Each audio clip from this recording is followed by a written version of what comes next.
Okay, welcome back to the course. In the last lecture we were given a brief introduction about our course in the first lecture, and then we wrote the general kth order PDE, and we were trying to classify the PDE. So, we introduce a linear PDE. Let me recall what is mentioned there. For a linear PDE, this is last slide of the last class. Any linear equation can be written in this form, where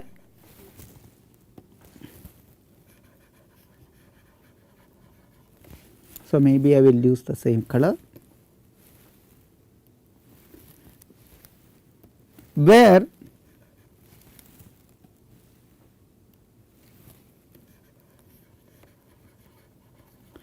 A alpha of x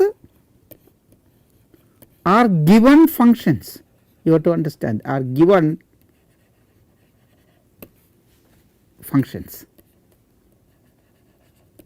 U is your unknown, this is given. So, let me go to write a first order PDE in that case. So, let me write a first order linear, because this you will be using first order linear. In this case, your f, you will have x, you will have your u, you will have your ux1 if you want, etc. uxn. So, many books you can write it whatever way you like it. I can write x here, I can write u here, I can write grade u here. So, sometimes we use for grade is nothing but this vector, okay. This we are going to use it. So, let me have the introduction. As and when necessary, we will introduce more notation. This we will sometimes also use it at du. So, I am giving you various forms which we may use different times. So, u your du. So, the first order equation will be of this form. You will have a vector of function, say x, this is a vector function a1 of x, etc. an of x, and then you are taking its dot product with grade u. So, that covers you will, and then you have your first order term. So, this format we will be using it, a naught of x into u of x. So, your first order, this is your f by definition, and your first order PDE will be some unknown given non homogeneous term. So, you see you have your first order term. Okay. So, when you write it as a in two variables, so let me do that also. In two variables, this is much more easy. Variables, we are going to use this so later in the next lecture. So, it will be of the form a of xy. Normally, when it is two variable, instead of x1 x2, in most of the books they use it as x1 comma x2. So, or you can also use it x comma y, a of xy into ux plus b of xy into uy. So, you can write it for convenience, which we are going to use it. So, I will write it this form, does not matter where you write it, because a c can take the sign what you want, u plus d of xy. Okay. So, this is your first order equation, two variable first order. You, what about second order? This is first order.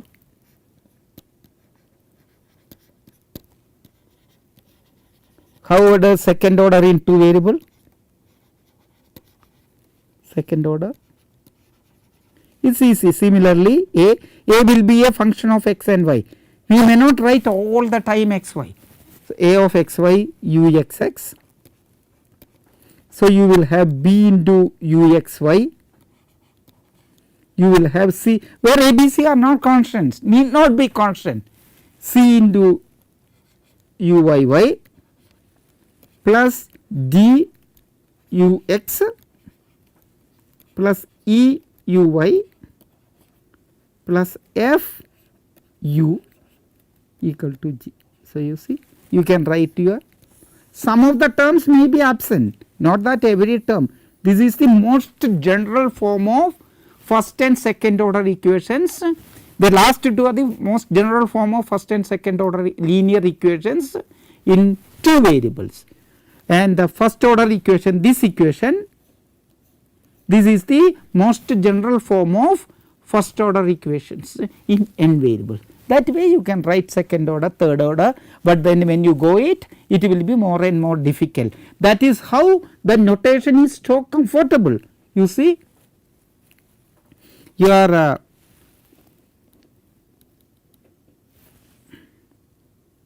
so you see that is why this notation of nth order equation is very, very comfortable.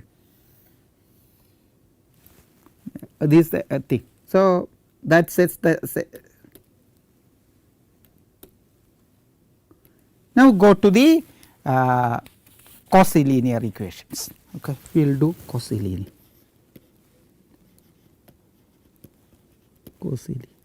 Basically,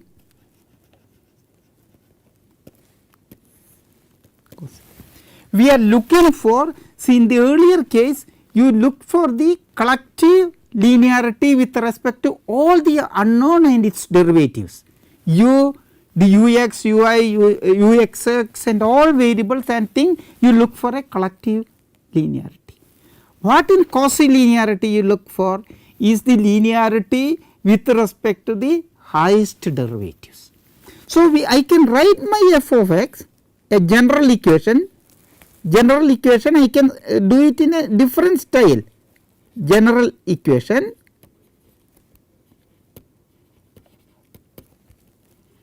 okay, you have x, I will collect all my derivatives d beta of u with mod beta strictly less than k, I can write. So, this d beta of u consists of all derivatives less than the order k, okay, not the highest order k, and then I will write, you can also write d alpha of u with mod alpha equal to k, you see, equal to h.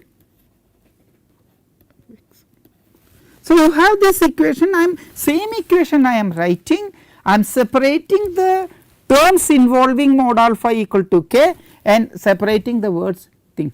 So, in this case you can view again the same map, you may be able to view from some Rn and then this corresponds to my x variable, okay, x belongs to that is for x variable or some domain omega, and this may be some, this is not the previous L, it may be some L1, okay, where this belongs to, and this belongs to maybe some r power L2, okay, to r. And now fix these two things. So, you can view that f is a mapping, fix x, fix some vector here, it may be a mapping. The unknown you consider that as a mapping, because when you have ux du by dx, for each x it is a value. So, you can view it from here. So, I may put some number say w. So, I will fix x w, fix x w and then view it as a mapping from RL2 to R, and I look for the linearity of this map, look for the linearity.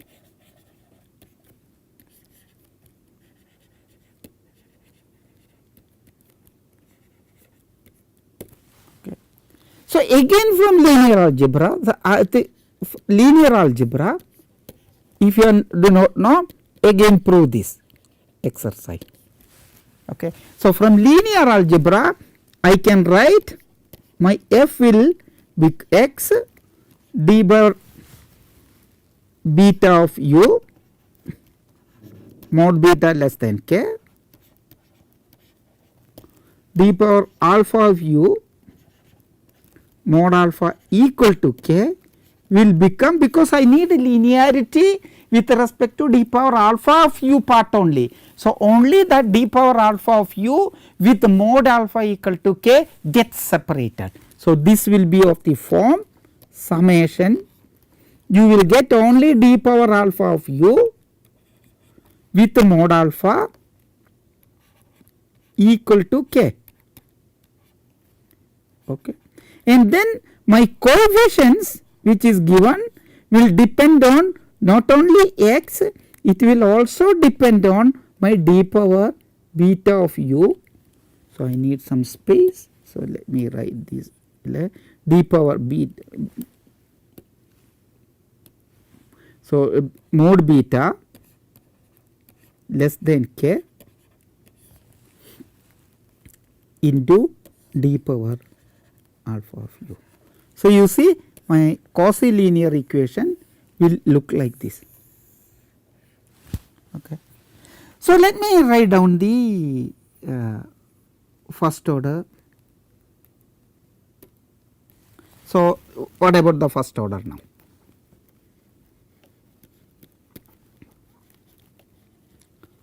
I need linearity.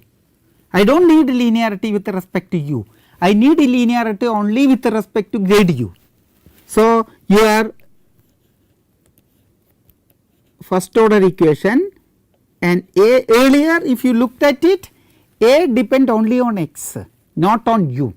So, we wrote in the first order linear equation a naught of x u plus a of x a grade dot u, but you need only with respect to grade u.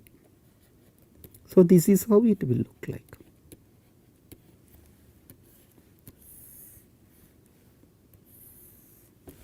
You see. So, you can write down the first order, second order, any order. So, you experiment with it if you wish to learn it, okay, and write down. For example,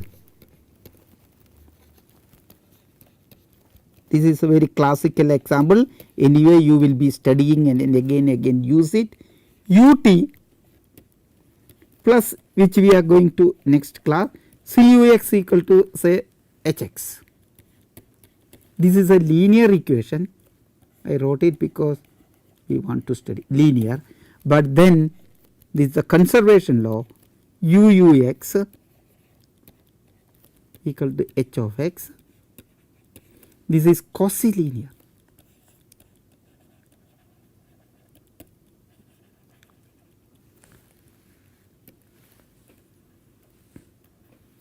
Quasi linear. You see, you look at this term, because of the product u and ux, this is not linear, but then in the quasi linearity you only look at these terms which is got separated, but if you mix it ut and ux, then it will not be quasi linear. So, it will not. So, for example, if I write it ut square plus ux square equal to 1 is not quasi linear.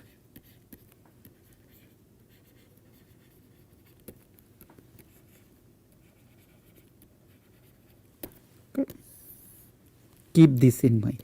So, now you have a way, immediately the differential equation is given without even verification. Look at the differential equation, stare at it, you can immediately write down whether it is a linear equation or quasi linear equation or general non-linear equations. Anyway, we are going to study these things more and more. See, in the next 15 minutes or so,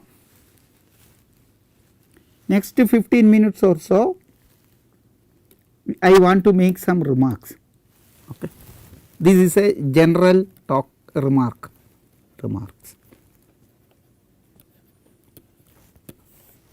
Okay. study of PDEs is not that easy compared to the study of ODEs. You require more sophisticated rules. Quite often there is a kind of feeling that PDE consists of 2 independent variables, ODE only 1 variable. So, it is a reduction from 2 variable analysis to 1 variable analysis, but that is not the way to look at it.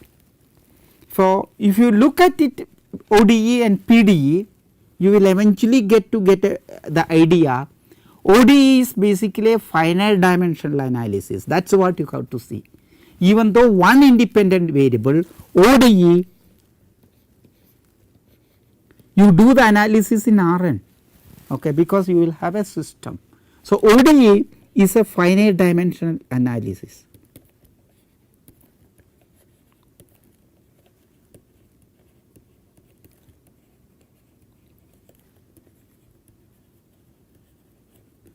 Whereas PDE is an infinite dimensional analysis, infinite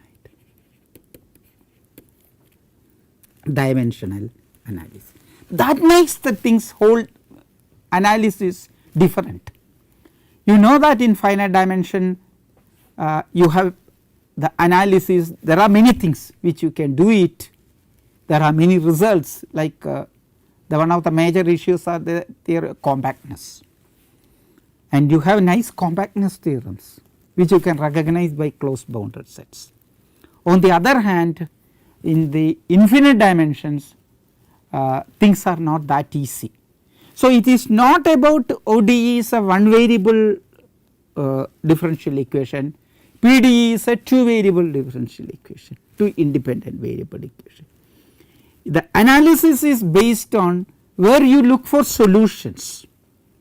So, here you look for basically solutions in the finite dimension thing. The spaces which you soon come to see, the spaces which you are working for PDE are infinite dimensional spaces.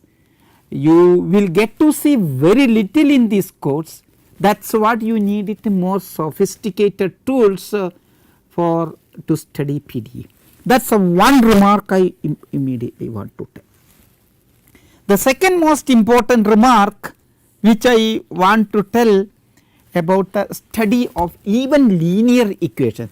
So, look at ODE system, ODE linear system,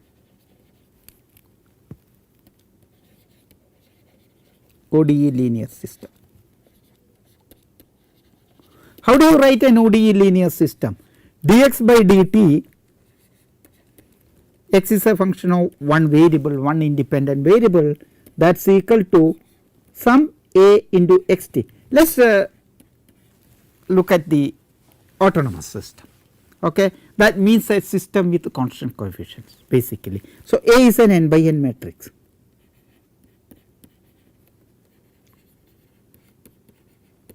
okay, and xt is a vector, is in Rn, that is what I said, xt is in Rn for each t. Then you have a concept of exponentiation. So, given a matrix A, you can define what is e power ta, okay, can define, and you can write your solution, at least you can write in principle, you can understand that solution is a different issue, okay, and you can write your solution xt is equal to e power ta into x naught, where x naught is your initial value. So, you see, so this is an initial value problem basically, and you can write our solution. So, any linear system, n by n linear system with constant coefficient, you have a representation of solution, okay. You can immediately write down the solution. You can now to understand the solution you need linear algebra, that is true, okay. But still a good linear algebra course you can understand reasonably well about your ODE system. But the life is not that easy with nonlinear systems. Even if you choose linear system, two variable linear system, just two independent variable linear equations in second order, forget about the highest order. Nevertheless, there is a good theory about the first order equation, first order PDE. There is a good theory, and that is what we will be covering in 4 lectures. We will see after this. But then the moment you go to second order linear, so you are making your life easy, two variable, two independent variable, linear, and then in equations, okay, and then you can see that you do not have a general theory. So, I just want to make that remarks, some comments to distinguish that. So, let me write down your 3 operators. L1 is equal to dx square or dt square, whatever, it does not matter. Okay. So, write down dt square plus dx square, one operator. This is, you see, t and x are independent variable, only two variable, and it's a second order equation, linear, because we separated it out, and L2 dt minus dx square, and L3 dtt dt square. So, let me use the same notation, dt square minus dx square. See, all these equations L1, L2, L3 are linear. You have all easy. Generally, in general, linear equations are much more easy to handle than non-linear equations. Second order equations are better because there are second order, then first order, fine, but and then only two variables. You see, not too many variables, okay, linear, second order. So, I am putting everything easy thing, and only two independent variables. So, making the life the most thing. I want to know variables, okay. So, I am trying to consider an equation. You will see this soon in our, this is what these 3 equations are, what you are going to see it, because eventually you will see a classification. How do you really classify differential equation? So, at least in that class you have a general theory, and that is what you want to. You can't give a very general theory even for linear equations, a common general theory like in ODE what you have seen, but can we classify into different things? Can we find a family of equations, a class of equations for which it behaves similarly, and in eventually you will see that these are the representatives of different class of equations. That is the importance, but how do you just given a second order these 3 equations, how do you distinguish, because you see only a change of some signs. So, let us just I want to comment something, you will see later. So, let us look at this equation where xt is in the unit square 0 1 cross 0 1. What you will be seeing in this course, not all these things, is here I want to see how only to convince you that imposing conditions, initial conditions and boundary conditions are not that trivial. Where do you put conditions? What kind of conditions do you put? Which problem it looks like a thing, and probably this is because of the diverse nature of physical problems.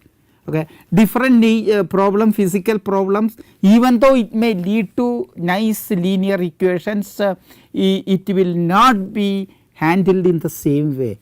So, the physics and physical phenomena may come into picture. You have to understand that just this classification is not enough. For example, if I look an L1 operator here, this is the L1 operator here, you need to define conditions here, one condition each in all these places. You have to put boundary conditions everywhere, boundary conditions on the entire boundary.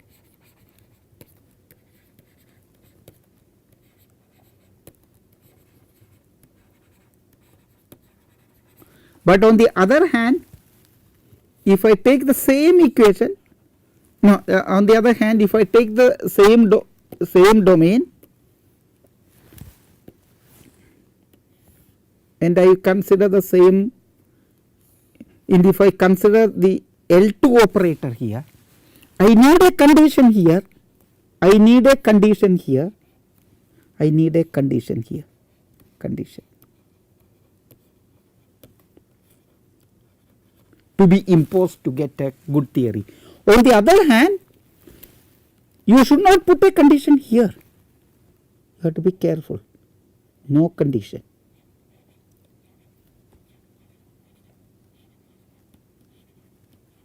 You may ask how it is done, that is where the difficulty. Okay. On the other hand, if you look at the third equation, L3, you need a condition here, you need a condition here, but you need two conditions here. Okay. But no condition.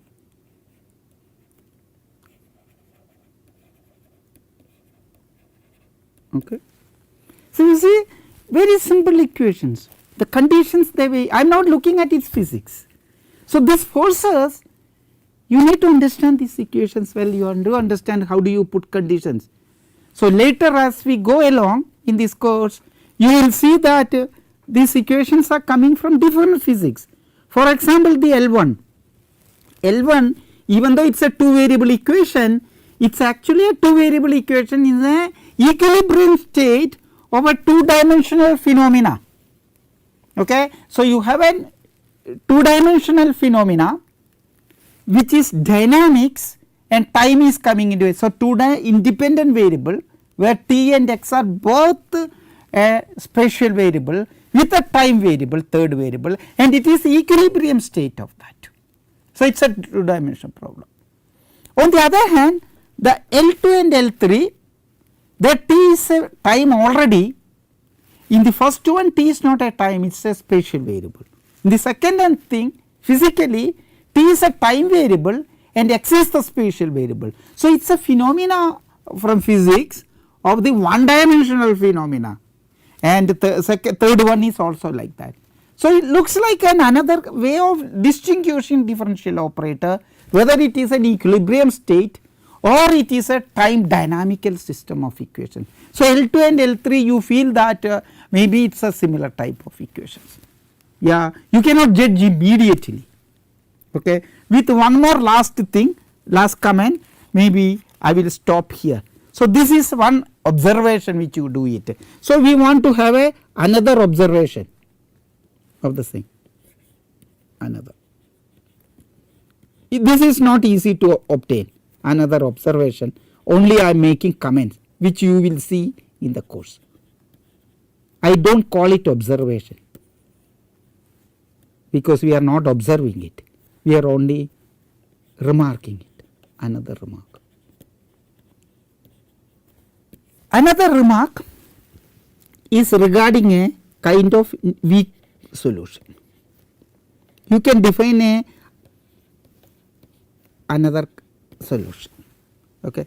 So, you ask a locally integrable function, I am not telling anything, locally integrable means it is integrable in some compact set, it is finite in a compact set, you will see. So, it is not u, I am not assuming u is a differentiable function, is a weak means you are is not directly verified. So, if you do not understand right now, it is okay, but I want to make this solution of Li if double integral wherever you are having omega cross or whatever it is u of x t into some Li star, some this is basically some integration of past f x t equal to 0 for all phi smooth, some smoothness, C infinity if you want, with compact support, that is more important, because otherwise the terms will not be there, compact support. Okay.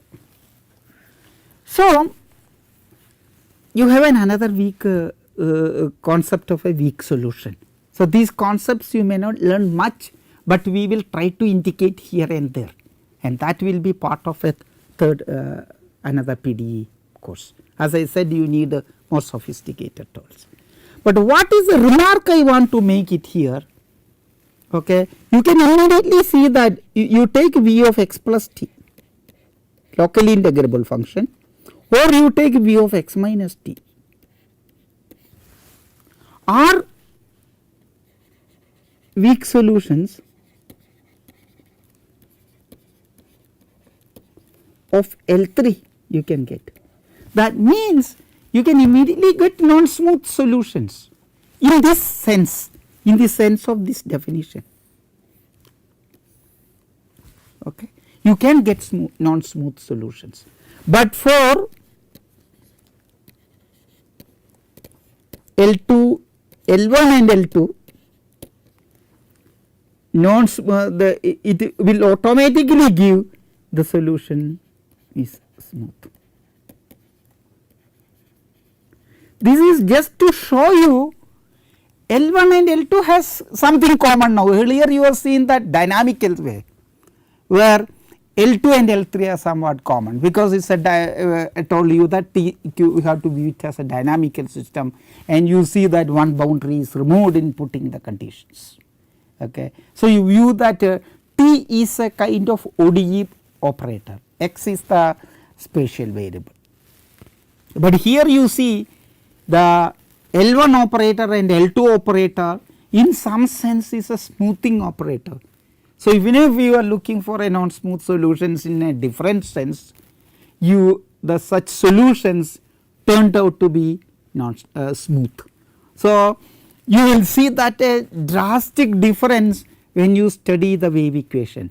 So, the L3 is the wave equation basically, it is a hyperbolic equation. L2 is a modeling of a heat phenomena, is a heat equation which is a parabolic equation, and L1 is an elliptic equation, it is a Laplace equation. Okay. And so, we want to, so the course is to understand these three equations and first order equations in a minimal way, I am telling you. So, we will only trying to touch the ocean of PDE. It is just a question of touching and trying to find a small hole on that surface. So, you can see that PDE, the vast amount of PDE to be studied. Okay. I think so as I said, you need to have more sophisticated tools to study, and one of the major sophisticated tools, if you want to study a little further, even not very advanced, even if you want to have a really not this PDE 1 and PDE 2, told you PDE 1 and PDE 2 is a combined course of a one semester, but if you want to have a real one another second semester course, you need more tools from functional analysis, Fourier analysis, and then some good amount of differential geometry, because if you know some good amount of differential geometry, you get a better feeling of your PDE. So, with this we stop this lecture, and next probably 2 hours or maybe 1 hour, maybe 2 hours, we will tell you some preliminaries. I told you we can't do a elaborate preliminary discussion here, because the preliminaries which I will be discussing is some of the courses you would be studying in your masters. If not, please go and through that, cover your basics, understand it in a better way. So, meet you in the next class. Thank you.